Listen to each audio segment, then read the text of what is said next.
The Queen's hilarious response to meeting President Donald Trump and his breaking of protocol has been revealed in a new book.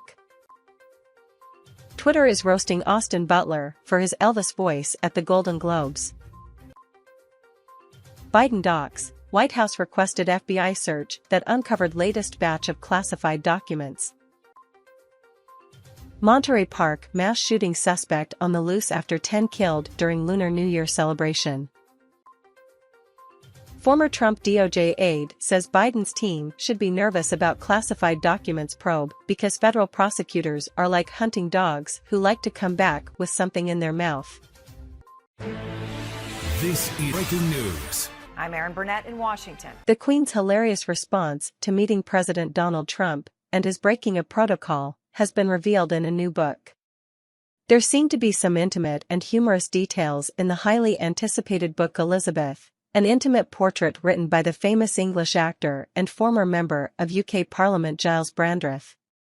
Having an established relationship with the royal family and being a good friend of Prince Philip, it's no surprise that the former maverick politician knows a thing or two about the life and personality of Queen Elizabeth II.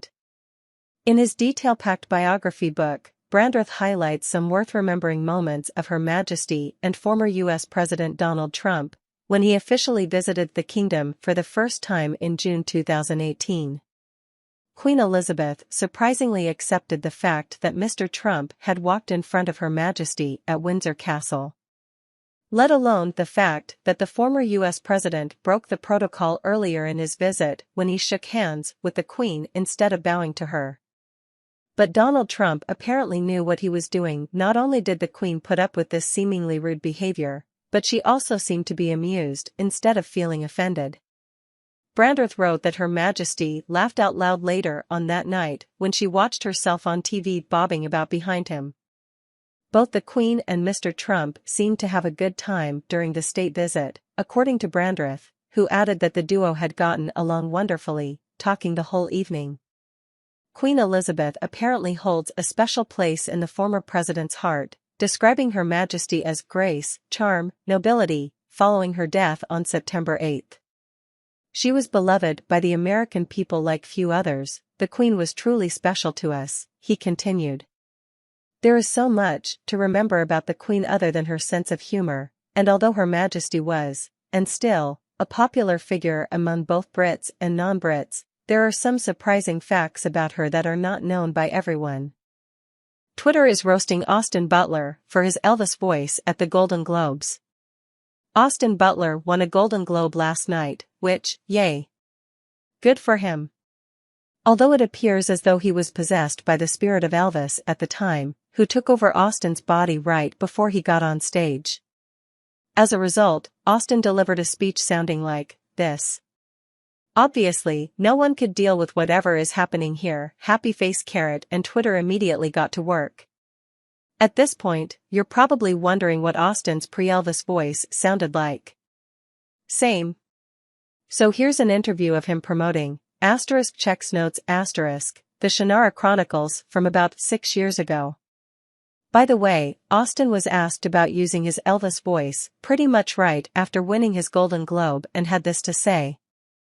Back in June, Austin told Entertainment Tonight, "At this point, I keep asking people, is this my voice? Because this feels like my real. It's one of those things where certain things trigger it and other times as well. I don't know.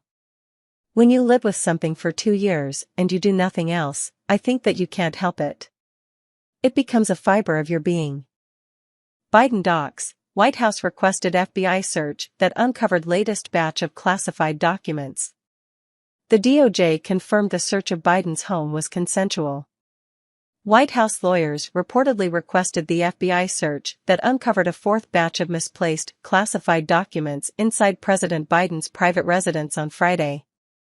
Justice Department officials had previously stated that the 13-hour search of Biden's Wilmington, Delaware, home was consensual, but it was unclear which party had initiated it. It now appears that the White House requested the search of its own accord, NBC News reported, citing White House sources. Friday's batch of documents was the fourth to be found since November, and the third to be found inside Biden's Wilmington home. On January 20, 2023, the FBI executed a planned, consensual search of the president's residence in Wilmington, Delaware. Joseph D. Fitzpatrick, an assistant U.S. attorney to U.S. Attorney for the Northern District of Illinois John Lausch, told Fox News Saturday. FBI and other DOJ personnel arrived at Biden's home at 9:45 a.m. and searched the house for roughly 12 hours, leaving at 10:30 p.m. Lausch coordinated the effort. He is maintaining a prominent role in the investigation while special counsel Robert Hur gets up to speed. Biden lawyer Bob Bauer reiterated on Saturday that the president and his administration were cooperating fully with the DOJ's investigation. At the outset of this matter, the president directed his personal attorneys to fully cooperate with the Department of Justice, Bauer said. Accordingly, having previously identified and reported to DOJ a small number of documents with classification markings at the president's Wilmington home.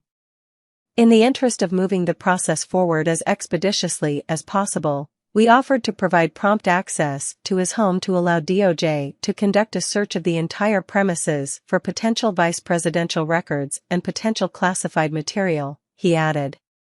The DOJ search resulted in the confiscation of 6 items with classification markings. While the previous batches of classified documents were dated to Biden's time as vice president, this 4th batch came from his time in the Senate. It is unclear where in the home the documents were found. Previous stashes were located in Biden's garage. Monterey Park mass shooting suspect on the loose after 10 killed during Lunar New Year celebration. Few details known about suspect, described as male Asian, and firearm used, says Los Angeles County Sheriff. The manhunt continued Monterey Park, California, for a gunman who opened fire Saturday night at a ballroom dance studio near a Lunar New Year festival, killing 10 people and wounding an additional 10 before he possibly targeted a second dance hall and failed, investigators said Sunday morning. There were still more questions than answers hours after the deadly shooting, according to Los Angeles County Sheriff Robert Luna, who said few details were known about the suspect and the weapon used. The description we have now is of a male Asian, Luna told reporters during a press conference.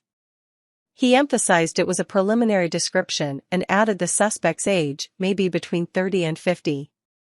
While Luna said authorities didn't have definitive information about the firearm used because witnesses have given different descriptions, he told reporters that investigators at this time don't believe it was an assault rifle. During the conference, Luna added, "We need to get this person off the street as soon as possible." Multiple rounds were fired at the dance club before Monterey Park police arrived at the scene at the 120 block of West Garvey Avenue around 10:22 p.m., Luna said. Captain Andrew Meyer from Los Angeles County Sheriff's Department Homicide Bureau confirmed to reporters earlier Sunday that people were pouring out of the location screaming when officers arrived. Responding officers entered the club without hesitation while firefighters triaged the wounded outside. Police have confirmed that 10 victims, believed to be 5 males and 5 females, were pronounced dead at the scene, with 10 additional victims taken to local hospitals in various conditions ranging from stable to critical. No further details about any victims were immediately available. Luna said detectives were also investigating another incident that may be connected to the shooting that happened about 20 minutes later at the Lai Lai Ballroom in the nearby city of Alhambra. A male Asian suspect entered the club with a firearm, which was wrestled away from him by patrons, according to Luna. The suspect then fled the scene. No injuries were reported in the second incident. "Honestly, we don't know the answer to that yet," Luna said, referring to the possible connection between the two incidents. "It may be, or may not be." Authorities said they could not release details about the firearm recovered at the scene in Alhambra, but said it could be the same weapon used in the deadly shooting in Monterey Park. When asked about a possible motive or whether the shooting could be a hate crime, Luna said that detectives were looking at every possibility, following multiple leads and interviewing dozens of witnesses. Investigators said officials would have another update on the incident later Sunday. The White House said earlier Sunday that Homeland Security Advisor Elizabeth Sherwood Randall briefed President Biden on the mass shooting,